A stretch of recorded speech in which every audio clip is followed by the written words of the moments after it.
नेता विपक्ष राहुल गांधी के ताजा बयान से चुनावी समर में जबरदस्त खलबली मच गई है। राहुल गांधी ने दावा किया है इंडियन एक्सप्रेस में अपने इस नए लेख में कि किस तरह से भारतीय जनता पार्टी 5 आसान कदमों में चुनावों की चोरी करती है। दिलचस्प बात यह है दोस्तों, महाराष्ट्र के चुनावों के नतीजों के बाद राहुल गांधी ने 3 सवाल चुनाव आयोग से पूछे थे, मगर साहब मजाल है आज तक उन सवालों के जवाब चुनाव आयोग ने दिए। अब राहुल गांधी वो 5 कदम बता रहे हैं जिसके जरिए भारतीय जनता पार्टी चुनावों की चोरी करती है। राहुल गांधी ने अपने ट्वीट में क्या लिखा है, इसके एक एक शब्द पर गौर किया जाए। राहुल कहते हैं, चुनाव की चोरी का पूरा खेल 2024 का महाराष्ट्र विधानसभा चुनाव लोकतंत्र में धांधली का ब्लूप्रिंट था। अपने आर्टिकल में मैंने विस्तार से बताया है कि कैसे यह साजिश स्टेप बाय स्टेप रची गई है और इसमें राहुल गांधी ने 5 आसान कदम बताए। वो कहते हैं, पहला कदम चुनाव आयोग की नियुक्ति करने वाले पैनल पर कब्जा। दूसरा कदम वोटर लिस्ट में फर्जी मतदाता जोड़े गए। तीसरा कदम मतदान प्रतिशत बढ़ा चढ़ाकर दिखाया जाए। चौथा कदम जहां भारतीय जनता पार्टी को जिताना था वहां टारगेट करके फर्जी वोटिंग कराई गई। पांचवा कदम सबूतों को छुपा दिया गया। राहुल गांधी आगे लिखते हैं, यह समझना बिल्कुल मुश्किल नहीं है कि महाराष्ट्र में भाजपा इतनी बौखलाई हुई क्यों थी, लेकिन चुनाव में धांधली भी मैच फिक्सिंग जैसी होती है। जो पक्ष धोखाधड़ी करता है वो भले ही जीत जाए, लेकिन इससे लोकतंत्र संस्थाएं कमजोर होती हैं और जनता का नतीजों पर से भरोसा उठ जाता है। हर जिम्मेदार नागरिक को सबूतों को खुद देखना चाहिए, सच्चाई समझनी चाहिए और जवाब मांगने चाहिए, क्योंकि महाराष्ट्र की यह मैच फिक्सिंग अब बिहार में भी दोहराई जाएगी और फिर वहां भी जहां जहां बीजेपी हार रही होगी। मैच फिक्स किए गए चुनाव लोकतंत्र के लिए जहर है।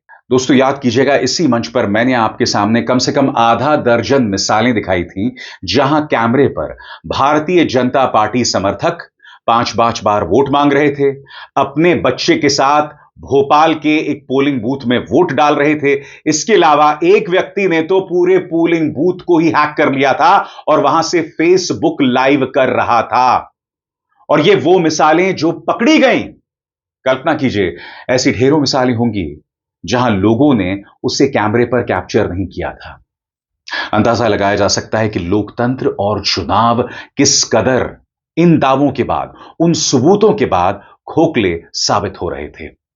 मगर राहुल गांधी ने जिन 5 आसान कदमों की बात की है उसके बारे में विस्तार से जानना बहुत जरूरी हो जाता है। सबसे पहले वो जिक्र करते हैं अंपायर तय करने वाली समिति में हेराफेरी, यानी कि चुनाव आयुक्तों की नियुक्ति कैसे की जाए उसमें हेराफेरी। और उसके बारे में राहुल क्या लिखते हैं, इस पर गौर किया जाए। चुनाव आयुक्त अधिनियम 2023 के द्वारा यह सुनिश्चित किया गया कि चुनाव आयुक्त प्रभावी रूप से प्रधानमंत्री और गृह मंत्री द्वारा 2-1 के बहुमत से चुने जाएं, जिससे तीसरे सदस्य यानी विपक्ष के नेता के वोट को अप्रभावी किया जा सके। यानी जिन लोगों को चुनाव लड़ना है वही अंपायर भी तय कर रहे हैं। सबसे बड़ी बात तो यह कि भारत के मुख्य न्यायाधीश को हटाकर उनकी जगह चयन समिति में एक कैबिनेट मंत्री को लाने का फैसला गले से नहीं उतरता। इसके बाद दोस्तों राहुल गांधी दूसरे कदम की बात करते हैं, फर्जी मतदाताओं के साथ मतदाता सूची में वृद्धि। और इसके लिए राहुल गांधी कुछ आंकड़े पेश करते हैं जिस पर गौर किया जाए। चुनाव आयोग के आंकड़ों के अनुसार महाराष्ट्र में 2019 के विधानसभा चुनावों में पंजीकृत मतदाताओं की संख्या 8.98 करोड़ थी। 5 साल बाद यानी मई 2024 के लोकसभा चुनावों में यह संख्या बढ़कर 9.29 करोड़ हुई, लेकिन उसके सिर्फ 5 महीने बाद नवंबर 2024 के विधानसभा चुनाव तक यह संख्या बढ़कर 9.70 करोड़ हो गई। यानी 5 साल में 31 लाख की मामूली वृद्धि, वहीं सिर्फ 5 महीनों में 41 लाख की जबरदस्त वृद्धि। यह सवाल राहुल गांधी पूछ रहे हैं और यहां पर आता है उनका तीसरा सवाल जो चोट करता है। और तीसरा सवाल है फर्जी मतदाता जोड़ने के बाद मतदान प्रतिशत भी बढ़ा चढ़ाकर दिखाया जाना। इसमें राहुल लिखते हैं, ज्यादातर मतदाताओं और ऑब्जर्वर्स के लिए महाराष्ट्र में मतदान का दिन बिल्कुल सामान्य था। बाकी जगहों की तरह ही लोगों ने पंक्तिबद्ध होकर मतदान किया और घर चले गए। जो लोग शाम 5 बजे तक मतदान केंद्रों के अंदर पहुंच चुके थे उन्हें मतदान करने की अनुमति थी। कहीं से भी किसी मतदान केंद्र पर ज्यादा भीड़ या लंबी कतारों की कोई खबर नहीं आई।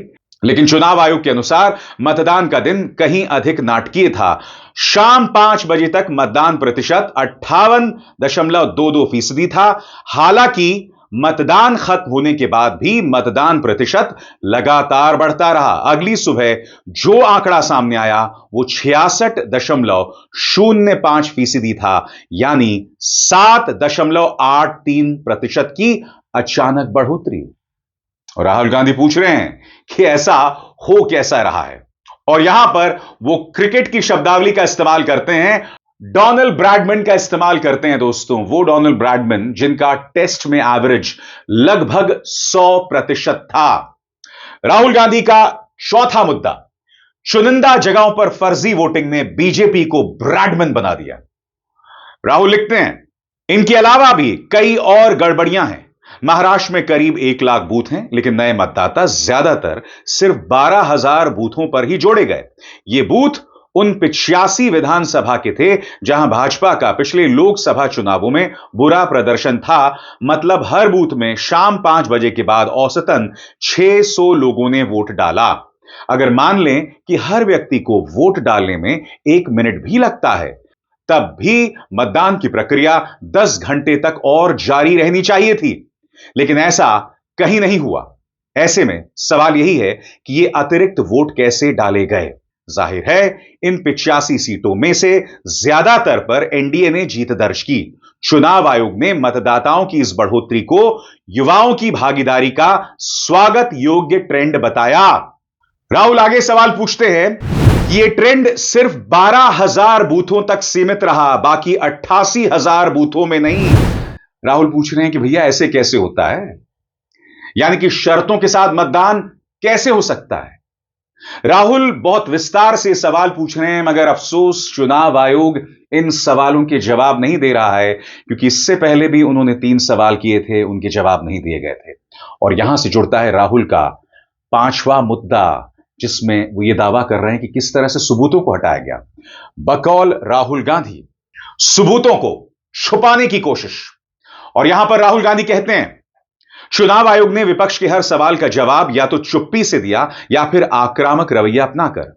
उसने 2024 के लोकसभा और विधानसभा चुनावों की फोटो सहित मतदाता सूची सार्वजनिक करने की मांग को सीधे खारिज कर दिया था। इससे भी गंभीर बात यह कि विधानसभा चुनावों के ठीक 1 महीने बाद जब एक उच्च न्यायालय ने चुनाव आयोग को मतदान केंद्रों की वीडियोग्राफी और सीसीटीवी फुटेज साझा करने का निर्देश दिया, तो केंद्र सरकार ने चुनाव आयोग से सलाह लेने के बाद निर्वाचनों के संचालन नियम 1961 की धारा 93(2)(a) में बदलाव कर दिया।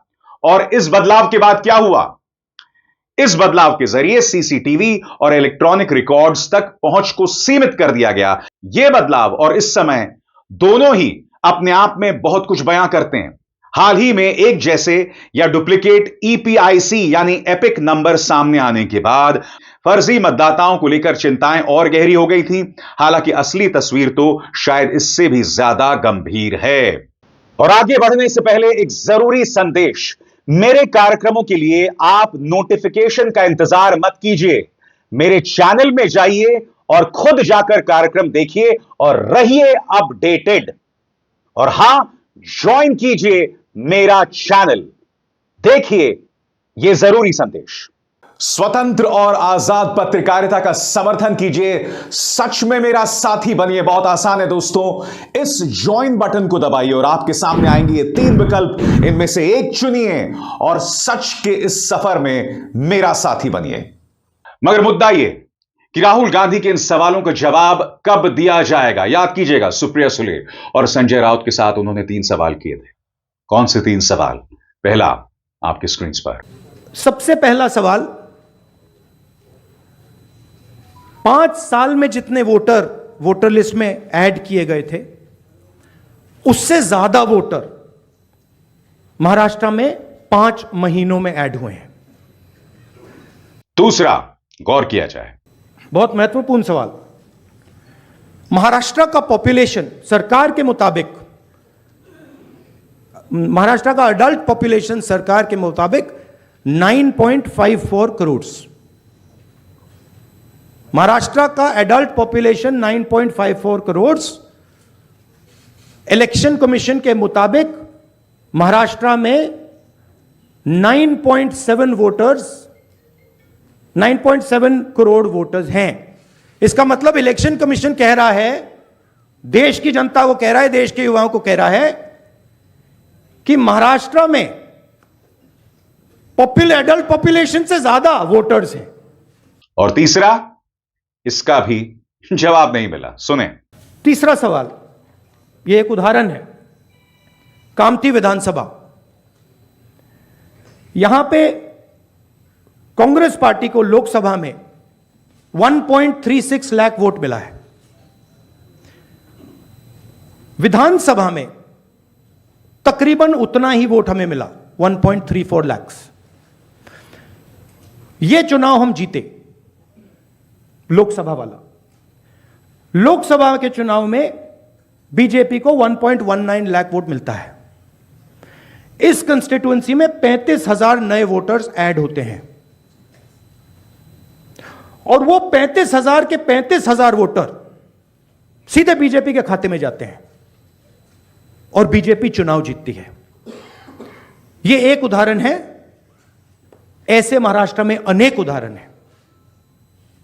चुनाव आयोग या तो बहुत ही आक्रामक अंदाज में जवाब देता है या खामोशी अख्तियार कर लेता है। मसलन महाराष्ट्र के सवालों पर अब भी जवाब नहीं मिला है। यह बेशर्मी चुनाव आयोग की। और अब तो मुख्य चुनाव आयुक्त वो शख्स हैं जो अमित शाह के नौकरशाह रह चुके हैं। ऐसा कैसे होता है दोस्तों? वही नौकरशाह चुनाव आयोग में जाते हैं जो भारतीय जनता पार्टी के बहुत करीबी होते हैं। अब मुझे बताइए, जो व्यक्ति देश के गृह मंत्री के साथ काम कर रहा था, अब वो मुख्य चुनाव आयुक्त है। ये बात आपको अटपटी नहीं लगती? यही वजह है कि राहुल गांधी ये सवाल उठा रहे हैं। अभिसार शर्मा को दीजिए इजाजत। नमस्कार।